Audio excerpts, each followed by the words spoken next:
बिस्मिल्लाहिर्रहमानिर्रहीम अल्हम्दुलिल्लाह वस्सलातु वस्सलामु अला रसूलिल्लाह अस्सलामु अलैकुम वरहमतुल्लाहि वबरकातुहू। उम्मीद है कि तमाम मुअज़्ज़ज़ मुहतरम सामईन और नाज़रीन ईमान और सेहत की बेहतरीन हालत में होंगे। आज हम सीखेंगे जीम, शीन और या का मखरज। इससे पहले हम सीख रहे थे जुबान की नोक से अदा होने वाले हुरूफ। आज हम सीखेंगे जुबान के दरमियान से। जुबान का दरमियान क्या है जी?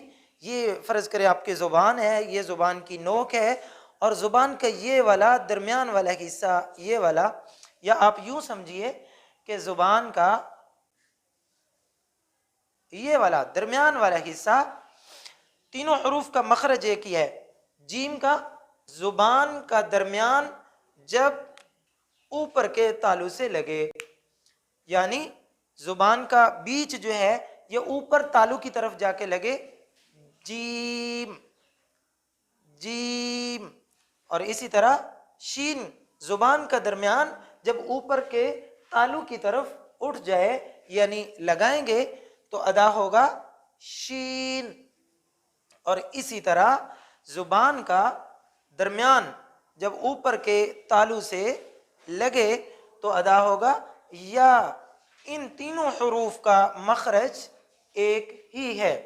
हम आपके लिए आसान तरीन करके मखारिज को पेश फरमा रहे हैं। तो देखिए जी, जीम जुबान का दरमियान जब ऊपर के तालु की तरफ लगे, जीम जीम। जब ये वीडियो आप सबक के तौर पर देख रहे हों तो साथ साथ मशक फरमाते रहा कीजिए ताकि आपको इल्म हो जाए कि कौन सा हर्फ कहाँ से अदा होगा, किस हर्फ का मखरज कहाँ से है। इसी तरह शीन जुबान का दरमियान जब ऊपर के तालु से लगे, और इसी तरह या जुबान का दरमियान जब ऊपर के तालु से लगे, तीनों हुरूफ का मखरज एक ही है। इसलिए परेशान होने की या घबराने की ज़रूरत बिल्कुल भी नहीं है।